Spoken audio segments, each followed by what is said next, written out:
Mark சுவிசேஷம் 8வது அதிகாரம் 33வது வசனம். அவர் திரும்பி தம்முடைய சீஷரை பார்த்து பேதுருவை நோக்கி, எனக்கு பின்னாக போ சாத்தானே, நீ தேவனுக்கு ஏற்றவைகளை சிந்தியாமல் மனுஷருக்கு ஏற்றவைகளை சிந்திக்கிறாய் என்று சொல்லி அவனை கடிந்து கொண்டார். கர்த்தருடைய பரிசுத்த நாமத்திற்கு மகிமை உண்டாவதாக.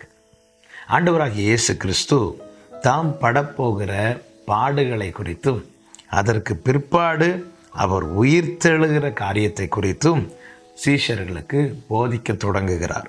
அதனுடைய 31வது வசனத்தை பாருங்கள். அல்லாமலும் மனுஷகுமாரன் பல பாடுகள் பட்டு மூப்பராலும் பிரதான ஆசாரியராலும் வேத பாரகராலும் ஆகாதவன் என்று தள்ளப்பட்டு கொல்லப்பட்டு 3 நாளைக்கு பின்பு உயிர் தெழுந்திருக்க வேண்டியதென்று அவர்களுக்கு போதிக்க தொடங்கினார். இந்த வார்த்தைகளை கேட்டதும் பேதுரு என்ன செய்கிறான் என்றால்,